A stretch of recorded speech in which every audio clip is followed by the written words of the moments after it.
The chill of the air conditioning is the only thing moving, whispering across the polished wood floor. Outside, blue and red lights flash silently against the office building across the street. Inside this sterile, perfect apartment, the air is thick with panic. A woman, hair askew, face pale, clutches a small velvet box. Across from her, my husband's face is a mask of pure, animalistic terror. Not anger, not defiance anymore. Just fear. Raw, exposed fear. Two uniformed officers stand by the door, impassive, holding official-looking papers. One of them points to the box in her hand. "We have a warrant for seizure," he says, his voice flat, devoid of emotion. Property matching this description, believed to be evidence. The word hangs in the air like smoke. My husband's eyes lock onto mine for just a second across the silent, luxurious room. They hold a desperate plea I have never seen before. Then they dart back to the box. To the police. To the woman now trembling, tears silently tracking through her carefully applied makeup. The officer steps forward, extending a gloved hand. "We'll take that now, ma'am," as the woman slowly, reluctantly, opens the box, revealing the impossible glitter within. A sound escapes my husband. It's not a word or a cry. It's something breaking, deep inside him. And then he just collapses. Sinks to the floor like a puppet with cut strings, his expensive suit pooling around him. He doesn't make another sound. Just stares, eyes wide, at the box being taken away. Let me know where you're watching from and what time it is when you hear this. If you haven't already, please subscribe. It helps me more than you know, bringing these stories to life. My world used to be quiet corners and the soft scent of possibility. He was the anchor, or so I thought. James. Successful, charming, a man who built an empire out of numbers and handshakes. We had the house, the cars, the life that whispered comfortable and secure. We had history, years woven together like a familiar tapestry. Or maybe I realize now like a knot tied, so tight it chokes the life out of both threads. Looking back, the signs were probably there. Quiet whispers I chose not to hear. Late nights at the office that stretched into dawn. Business trips with vague itineraries. A growing distance in his eyes, a new guardedness in his smile.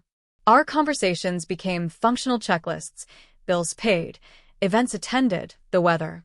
The easy intimacy, the shared jokes, the quiet understanding, those things evaporated like morning mist. I told myself it was stress, the weight of his success, the demands of his world. I made excuses, built walls around the growing emptiness inside our beautiful, silent home. Then came the first crack, a hairline fracture in the polished surface. A notification on my phone, linked to our joint account, a charge for an absurd amount at a high-end jewelry store, one I'd never even heard of. Not a piece for me, not for a family occasion. It felt wrong. When I asked him, his response was a practiced dismissal. "Client gift," he said, barely looking up from his tablet. "Big deal closing." Standard practice, his tone shut down further questions, cold and final. But the unease settled in my stomach like a stone. It didn't feel like a gift for a client. It felt like something hidden, something personal and extravagant given in the dark. The stone in my stomach grew. I started noticing other things. Small things at first. A different cologne scent clinging to his shirt sometimes. Phone calls that ended abruptly when I entered the room. A new energy about him, a spark I hadn't seen directed at me in years, now focused elsewhere, leaving him drained and distant when he was home. The sleepless nights began. My mind raced, trying to piece together the fragments, trying to make the puzzle form anything other than the terrifying picture it was starting to become. I started looking. Gently at first, just following that first unsettling thread. It led to more charges, smaller but consistent, at high-end restaurants, weekend getaways booked under strange names. The more I looked, the more the carefully constructed facade of our life crumbled. He wasn't just busy with work. He was building another life, parallel to mine, financed with the money we were supposed to be building our future with. Finding the confirmation was like being hit by a truck I saw coming, but couldn't avoid.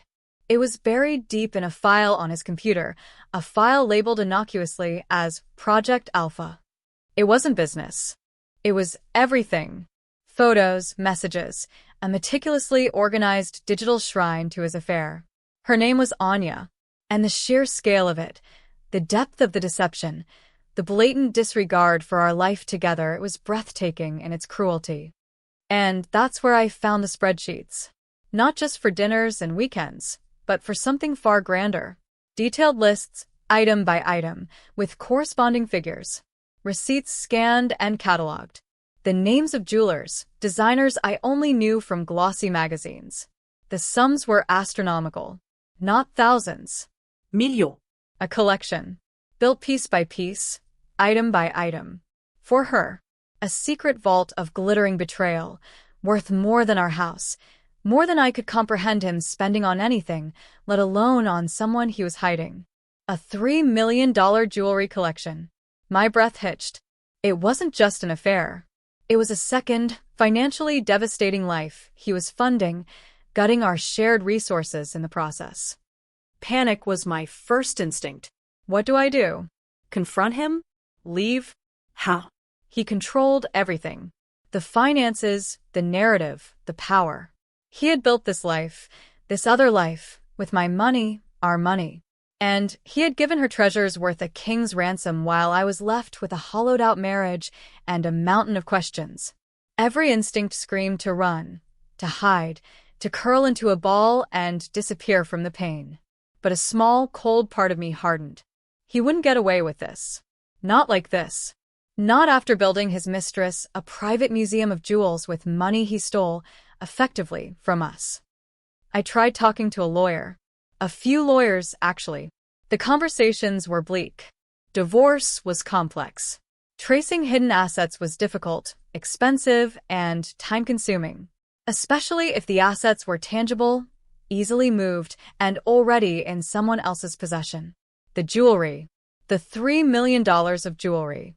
It was the most obvious, most valuable asset tied directly to the affair, a monument to his deceit.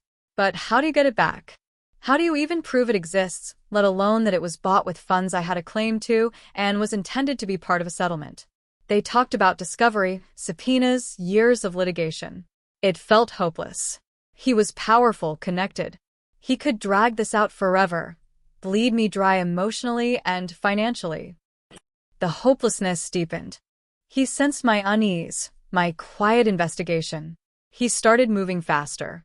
Shifting funds, changing passwords, creating layers of complexity around his business dealings. He became colder, more calculating. He told me I was imagining things, that I was unstable, that the stress of not working was getting to me. He began subtly and not so subtly, threatening me. Threatening to cut me off, to make sure I got nothing in a divorce, to ruin my reputation.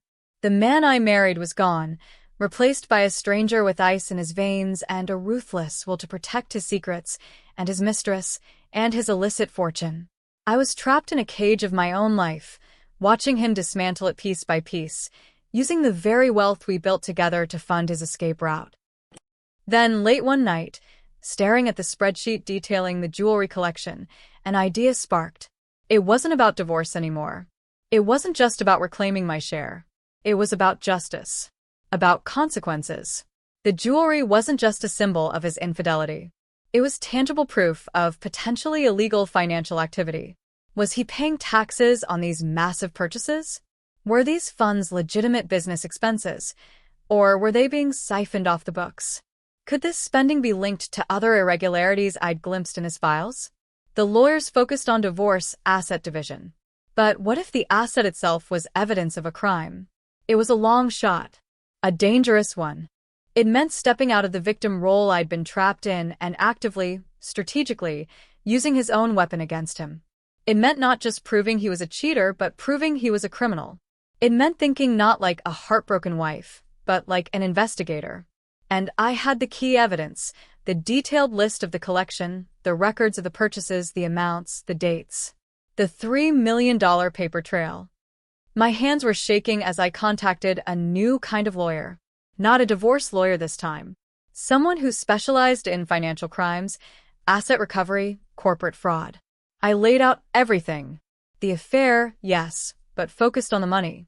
The hidden accounts, the suspicious transfers, and the crowning glory, the $3 million jewelry collection, meticulously documented, sitting somewhere out there, not with me, not in a safe deposit box in our name, but in the possession of his mistress. I showed him the spreadsheets, the scanned receipts, the communication snippets where James referenced gifts and investments in ways that seemed to wink at something illicit. The lawyer listened intently, his initial skepticism melting into something colder, more focused. He explained the possibilities. Tax evasion, misappropriation of business funds, concealment of assets during potential divorce proceedings.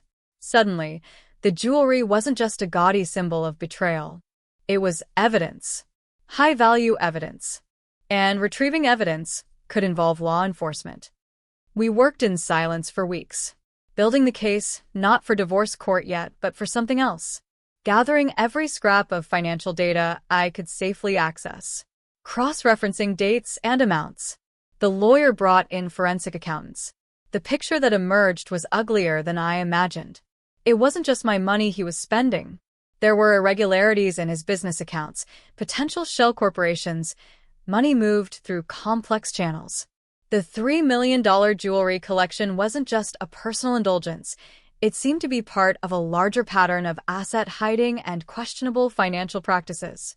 It was a glittering red flag, and it was tied directly to the mistress. The day the warrant was served felt surreal. It wasn't a raid, not like in the movies. It was quiet, precise, legal. My lawyer had worked with the authorities, presenting a compelling case that the jewelry, based on the evidence we provided linking it to suspect financial activities, could be material evidence in a potential investigation. They needed to secure it. It wasn't about proving the affair in that moment. It was about securing evidence of potential financial crimes. The address on the warrant? Anya's apartment. The place he had set her up, the place where he had likely installed his monument to their clandestine life. I wasn't supposed to be there. The lawyer advised against it. But I needed to see it. Not for revenge, not exactly. For closure? For proof? I stood in the hallway of that sleek, impersonal building, watching from a distance as the officers knocked. I saw Anya open the door, her face initially confused, then blanching as she saw the uniforms, the papers. I saw James emerge from behind her, his face pale, demanding to know what was happening. I heard their voices, sharp with shock and denial, even from down the hall. And then I heard my lawyer's calm, measured voice explaining, "This is a warrant for seizure, based on probable cause related to financial investigation." The air conditioning hums. Blue and red lights flash. The officer's voice is flat. "We have a warrant for seizure. Property matching this description, believed to be evidence, the velvet box." The impossible glitter. The terror on my husband's face, shifting from disbelief to dawning horror as he realizes the implications. This isn't just me finding out. This isn't just divorce. This is something else. Something he didn't anticipate. His secret, extravagant gift, his token of affection and illicit wealth, is now a weapon turned against him by the system he thought he was above. It's evidence. It ties him directly to the money, to the potential crimes. He sees the scale of it, the walls closing in. Not just the loss of the jewels, but the potential legal fallout. He sees his carefully constructed world of deception and financial trickery collapsing, triggered by the very thing he flaunted. As Anya slowly opens the box, revealing the breathtaking diamonds, the rubies, the emeralds, he lets out that broken sound and collapses. A silent, abject surrender. The police take the box, carefully documenting its contents. Anya is left sobbing, her life of luxury evaporating in front of her eyes. I watch it all from the doorway, a ghost in the room. The silence stretches, broken only by Anya's ragged breaths and the distant city hum. The police finished their work and left, taking the box and its dazzling, incriminating contents with them. Medics arrived for James, but he refused transport, sitting slumped on the floor, numb. Anya was hysterical, shouting accusations at him, at the police, at the empty air. I stayed just long enough to hear my lawyer confirm that the collection was secured and would be held as evidence. Then I left, walking out of that apartment building and back into the city night, not with a feeling of triumph, but with a profound, aching emptiness. The days that followed were a blur of legal proceedings, media whispers, and the quiet, relentless work of dismantling the life I had built. The $3 million jewelry collection became the focal point of the investigation into James's finances. It wasn't just recovered. It was a key piece of evidence that unlocked doors to a much larger pattern of financial misconduct. The divorce became almost secondary to the legal peril he now faced. He tried to fight back initially, to spin a narrative of a vengeful ex-wife and misunderstanding. But the evidence was undeniable. The paper trail, the detailed records I had found, corroborated by the forensic accounting, painted a clear picture. The man who had prided himself on his sharp business acumen was facing charges far more serious than infidelity. His empire began to crumble, not because of a market crash, but because of a diamond necklace. Anya disappeared from the picture, her dreams of a life built on stolen moments and lavish gifts shattered. The jewelry collection remained locked away, its sparkle now muted by its role as evidence. It wasn't mine, not yet, maybe not ever in its entirety. But its value was being factored into the complex legal equations, both civil and potentially criminal, that would determine the final outcome. The divorce was settled swiftly after that. With the weight of the investigation pressing down on him, James's resistance crumbled. He agreed to a settlement that secured my financial future, far beyond what I could have hoped for through traditional means. The $3 million necklace, in a twisted way, had bought my freedom and security. It was a bitter irony, a monument to his betrayal becoming the cornerstone of my independence. Life now is quiet. The house feels too big, but its mind's secure. The silence isn't empty anymore. It's filled with the possibility of building something new, something real. The pain of the betrayal still surfaces sometimes, a dull ache that reminds me of the fragility of trust. But the crushing weight of powerlessness is gone. I stood in the path of the storm he created, found a hidden strength, and used his own opulent, arrogant display of deception to redirect its force. I think about that moment in the apartment sometimes. James collapsing, his face a mirror of his world falling apart. It wasn't just the jewels he saw disappearing. It was everything. His control, his image, his freedom. All because of a gift meant to symbolize his power and control over another woman, a gift he thought was safely hidden. It turned out paper trails were more powerful than emotions, and physical evidence more damning than whispered confessions. The $3 million collection, meant to be a testament to his ability to have anything and anyone he wanted, became the anchor that pulled him down. And I, the quiet wife he underestimated, was the one who held the chain. The victory feels cold, measured in legal documents and recovered assets, rather than joy. But it is undeniably victory. A stark reminder that sometimes the most valuable things are the ones that shine brightest in the darkness, revealing truths the darkness was meant to conceal.